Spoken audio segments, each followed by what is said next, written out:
अगर मैं आपसे पूछूं नेपोलियन हिल की legendary book think and grow rich का सबसे पावरफुल चैप्टर, सबसे डीप और सबसे मिसअंडरस्टूड चैप्टर कौन सा है, तो आपका जवाब क्या होगा? शायद आप बोले डिजायर या मास्टरमाइंड, पर सच्चाई कुछ और है। नमस्कार दोस्तों, आज हम बात करने वाले हैं थिंक एंड ग्रो रिच के चैप्टर नंबर 11 के बारे में। इस चैप्टर का नाम है the mystery of sex transmutation. नाम सुनते ही शायद आपको थोड़ा सा अजीब लगेगा, एक फाइनेंस और सक्सेस की बुक में इस टॉपिक का क्या काम है। लेकिन नेपोलियन हिल ने 20 साल तक 500 से अधिक सक्सेसफुल लोगों का अध्ययन किया और पता लगाया कि उनकी कामयाबी का राज क्या था। उन्होंने रियलाइज किया कि उन सब में एक कॉमन आदत थी जो आम लोगों में नहीं होती। आज के 10 से 15 मिनट के इस डीप डाइव में हम बात करेंगे। आज हम इसको एक सिंपल भाषा में डिकोड करेंगे। हम समझेंगे कि कैसे हम अपनी लाइफ की सबसे पावरफुल रॉ एनर्जी को अपने गोल्स, अपने बिजनेस और अपने सपनों को पूरा करने के लिए यूज कर सकते हैं। तो चलिए इस डीप और लाइफ चेंजिंग कॉन्सेप्ट को समझते हैं। What is transmutation? सबसे पहले तो इस भारी वर्ड को थोड़ा सा ब्रेक डाउन करके मैं आपको बताता हूँ। ट्रांसम्यूटेशन का सिंपल सा मतलब ये है कि एक फॉर्म की एनर्जी को दूसरी फॉर्म की एनर्जी में कन्वर्ट करना या बदलाव करना। आपने स्कूल की फिजिक्स में पढ़ा होगा कि energy can neither be created nor destroyed, it can only be transformed from one form to another form. Napoleon Hill कहते हैं कि इंसान के अंदर बहुत तरह के इमोशंस और डिजायर्स होती हैं, पर उनमें सबसे पावरफुल, सबसे इंटेंस जो एनर्जी रहती है वो डिजायर होती है, वो सेक्सुअल डिजायर होती है। ये एक रॉ आदिमानव एनर्जी है। जब ये एनर्जी इंसान पर हावी होती है तो उसके अंदर एक अलग लेवल का क्रेज, इमेजिनेशन, विल पावर और परसिस्टेंस आ जाता है। लोग इस फीलिंग के असर में ऐसी चीजें कर जाते हैं जो वो आम तौर पर सोच भी नहीं सकते। अब यहाँ दोस्तों दो रास्ते निकलते हैं। एक आम इंसान इस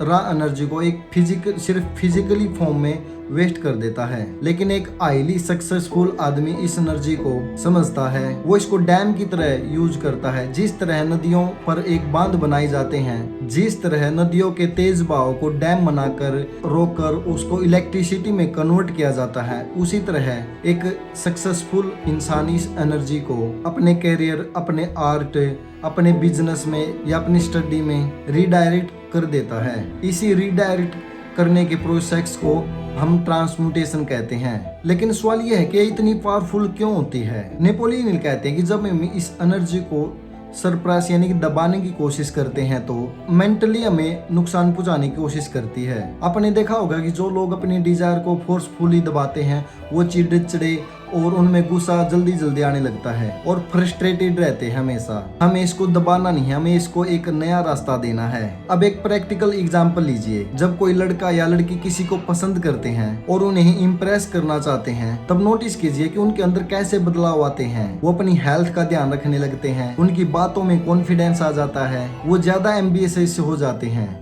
क्योंकि उनको पता है कि स्टेबिलिटी सामने वाले को अट्रैक्ट करेगी। वो जो एक्स्ट्रा ड्राइव आई है ना, उसी को हम ट्रांसम्यूटेड एनर्जी कहते हैं। अगर आप एक स्टार्टअप फाउंडर हैं, एक आर्टिस्ट है या आप यूपीएससी की तैयारी कर रहे हैं, आपके अंदर एक बेचैनी है, एक आग है। अगर आप उस आग को डिस्ट्रैक्शंस में लगाओगे या पार्टीज में वेस्ट करने की बजाय उसे रात को 2 बजे तक कोडिंग करने में या बुक पढ़ने में लगाते हैं तो आप अनबीटेबल बन जाते हैं। चैप्टर 11 का एक और बहुत डीप पॉइंट है, the formula for a genius mind. Yes, आपने सही सुना। नेपोलियन हिल कहते हैं कि केवल सेक्स की एनर्जी रॉ एनर्जी होती है और अकेले ये आपको भटका सकती है, पर जब इस एनर्जी के साथ दो और इमोशन जुड़ जाते हैं, लव और रोमांस, तब एक आम इंसान का भी दिमाग एक जीनियस बन जाता है। सेक्स आपको ड्राइव और एनर्जी देता है, लव आपको पर्पज, केयर और स्टेबिलिटी देता है, रोमांस आपकी इमेजिनेशन को जगाता है। जब ये तीनों मिल जाते हैं तो आपकी पर्सनैलिटी में एक गजब का